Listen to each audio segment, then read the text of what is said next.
Olá, graça e paz da parte de nosso Senhor e Salvador Jesus Cristo. Amém? Você que nos assiste, nos acompanha, seja bem-vindo. Você está no canal Beit Sefer, Escola Bíblica à Distância. Você já se perguntou como podemos ter certeza da salvação? Quais são as características da nova vida em Cristo? Quais são as evidências de uma conversão autêntica, genuína? Qual deve ser o testemunho que cada cristão deve dar a partir da sua conversão? Há muitos textos bíblicos nas Escrituras Sagradas que tratam sobre a salvação. De certa forma, isso faz sentido porque a Bíblia tem como seu tema central a salvação. Os cristãos, na verdade, são novas criaturas a partir do processo que começa no seu interior. O Espírito Santo passa então a habitar em nós e nos dá uma nova vida. Nós não somos mais os mesmos.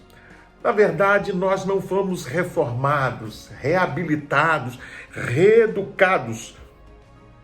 Não, somos uma nova criação, vivendo uma união vital com Cristo. A nossa conversão não é meramente um realizar de uma pequena mudança, mas o começo de uma nova vida em Cristo. Eu convido a todos a abrir a sua Bíblia em 2 Coríntios, capítulo 5, versículo 17. Assim que se alguém está em Cristo, nova criatura é. As coisas velhas já passaram, eis que tudo se fez novo. Pois bem, quanto mais você anda e se relaciona com Jesus, mais descobre qualidades inerentes a essa nova vida, ou seja, a vida de um salvo. E que, de fato, você passou por um processo genuíno de transformação. Veja que eu não estou falando aqui de perfeição, mas sim de uma decisão de viver de forma nova em Cristo Jesus.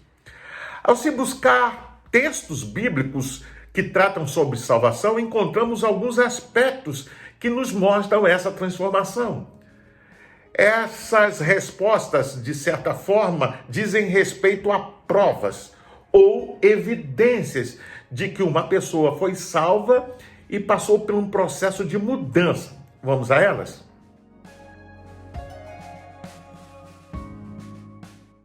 Crer em Jesus e na sua obra é a primeira evidência para a certeza quanto à salvação. Aliás, todas as demais provas ou evidências são consequências dessa fé. Para uma pessoa ser salva, de acordo com a Bíblia, ela tem que crer em Cristo como seu Senhor e Salvador. Sem a fé em Jesus ou no seu sacrifício vicário, uma pessoa não está salva. Sendo assim, uma pessoa que não crê em Jesus e não crê na sua obra, não tem motivos para ter incerteza ou dúvidas quanto à salvação, porque a resposta, ela não é salva. Por outro lado, aquele que crê em Cristo e crê na sua obra, no seu sacrifício, pode ter certeza e segurança de estar salvo. Vamos ler a Bíblia no Evangelho de João, capítulo 3, versículo 16 ao 18 e o versículo 36.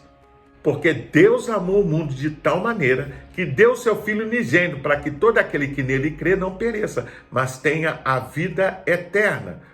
Porque Deus enviou o seu Filho ao mundo, não para que julgasse o mundo, mas para que o mundo fosse salvo por ele. Quem crê nele não é julgado, mas quem não crê já está julgado, porquanto não crê no nome do unigênito Filho de Deus.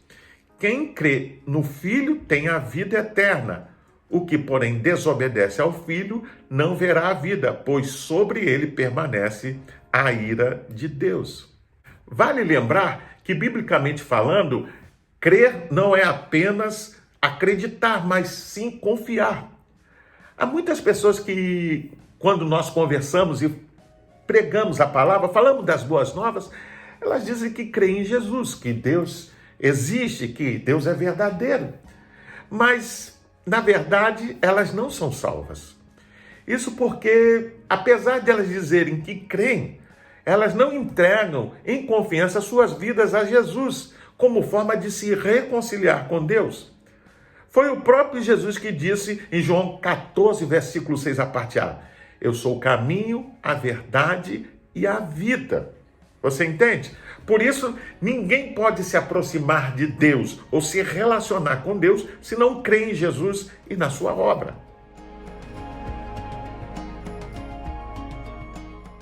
A segunda evidência da salvação é a manifestação na sua vida de arrependimento sincero.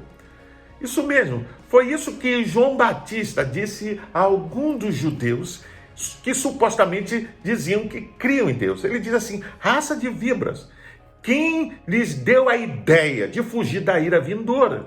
Deem ou manifestem frutos de arrependimento. Você vê isso em Mateus capítulo 3, versículos 7 a 8. Arrependimento no contexto bíblico significa mudança de atitude.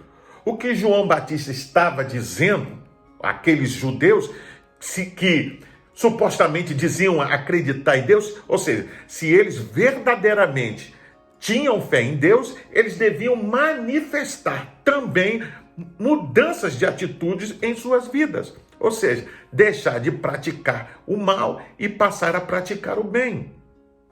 Quanto a isso, há uma dura palavra proferida por Jesus, registrada no Sermão do Monte, que você pode ver em Mateus capítulo 7, versículo 17 ao 21. Veja: assim toda árvore boa produz bons frutos, porém a árvore má produz frutos maus. Uma árvore boa não pode dar maus frutos, nem uma árvore má dá frutos bons. Toda árvore que não produz bom fruto é cortada e lançada no fogo. Portanto, pelos seus frutos os conhecereis. Nem todo que me diz Senhor, Senhor entrará no reino dos céus, mas aquele que faz a vontade de meu Pai que está nos céus.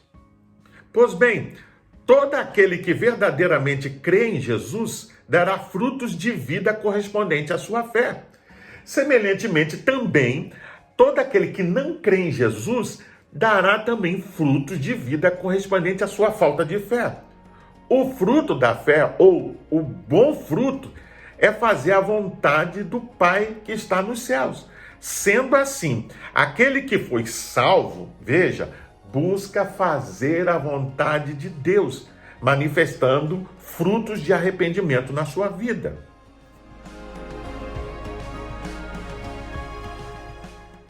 Uma terceira evidência da salvação é a presença e o testemunho do Espírito Santo de Deus na nossa vida.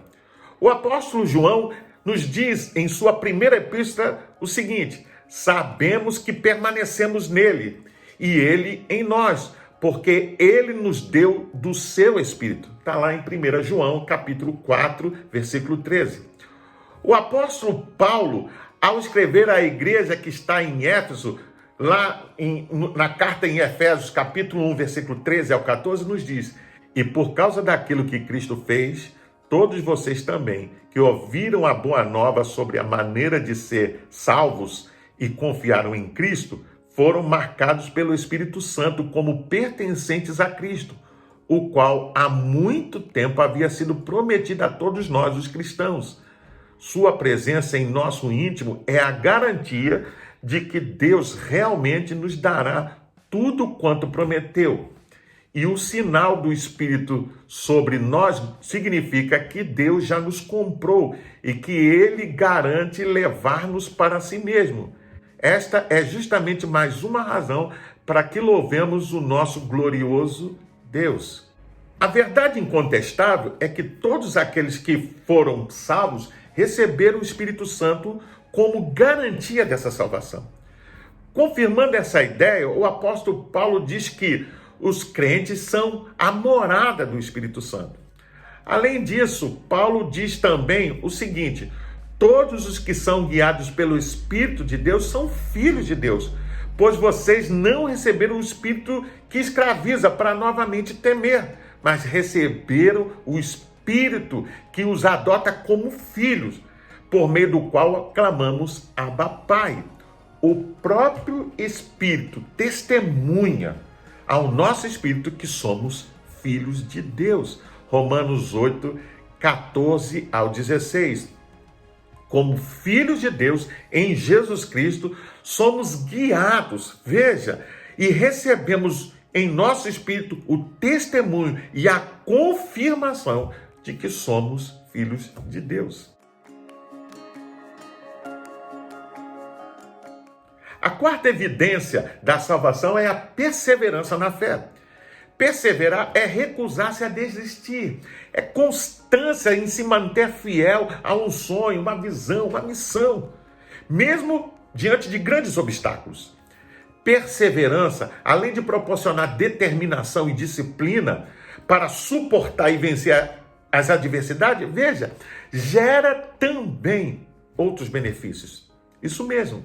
Aquele que crê em Cristo pode ter a segurança, da certeza de que está salvo e de que nada e nem ninguém, veja, pode mudar essa verdade, pode mudar isso. O próprio Deus se encarrega de guardá-lo. Quanto a isso, Paulo nos fala na sua carta aos Romanos, no capítulo 8, versículo 35 e 38 a 39, o seguinte: quem nos separará do amor de Cristo? Será a tribulação, ou a angústia, ou a perseguição, ou a fome, ou nudez, ou perigo, ou espada? Pois estou convencido de que nem a morte, nem a vida, nem os anjos, nem demônios, nem o presente, nem o futuro, nem quaisquer poderes, nem altura, nem profundidade, nem qualquer outra coisa na criação será capaz de nos separar do amor de Deus que está em Cristo Jesus, nosso Senhor. Observe que se por um lado a perseverança é uma evidência, por outro lado ela é uma exigência. Isso mesmo, aquele que não persevera na fé, ele não é salvo. Por isso podemos dizer que a não perseverança é uma evidência que na verdade não houve salvação.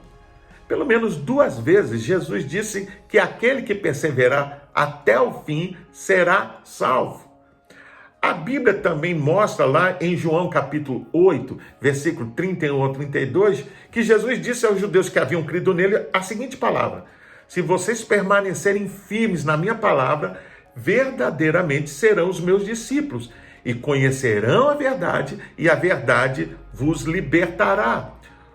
O escritor aos Hebreus nos diz ainda mais o seguinte: pois passamos a ser pertencentes a Cristo, desde que de fato nos apeguemos até o fim à confiança que tivemos no princípio.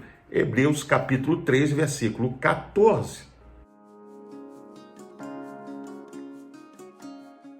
Nesse ponto, você pode estar se perguntando ou se questionando: como explicar que uma pessoa que frequenta a igreja durante longos anos e num determinado tempo se afasta, ou como muitos dizem, se desvia da fé? Ou seja, eles não perseveram na fé. Talvez a parábola do semeador nos dê algumas dicas por que isso acontece. Veja que nessa parábola são apresentados 4 tipos de terrenos que representam 4 tipos de pessoas. O segundo e o terceiro solos ouvem a palavra e recebem. Veja, eles ouvem, eles recebem. Entretanto, eles permanecem por pouco tempo, abandonando a palavra. A segunda pessoa, ou o segundo solo, representam aquelas pessoas que deixam a palavra por causa da tribulação, da perseguição. E o terceiro solo, o terceiro tipo de pessoa, são aquelas que deixam o evangelho por causa dos enganos, das riquezas dessa vida. Você pode ver isso em Mateus capítulo 13, do versículo 1 ao 23. Sendo assim, essa parábola nos mostra que é possível que pessoas participem da igreja, experimentem um pouco do evangelho, sim, de fato, mas não creem em Jesus verdadeiramente para serem salvas. Razão na qual elas não perseveram na fé. Você consegue compreender isso? Repare ainda que na parábola há uma condição para que a semente, que é a palavra de Deus, possa dar frutos duradouros. Isso mesmo. Ou seja, é um solo bom. Ou seja, um solo bom que foi preparado para a semeadura é aquele que representa ou é representado por um coração que experimentou o novo nascimento. Aquele que, de fato, deixa a palavra agir na sua vida de forma completa. Ao concluir esta reflexão, eu pergunto a você se você já creu em Cristo Jesus como seu Salvador e Senhor. Se ainda não, sem dúvida, hoje é uma excelente oportunidade para você fazer.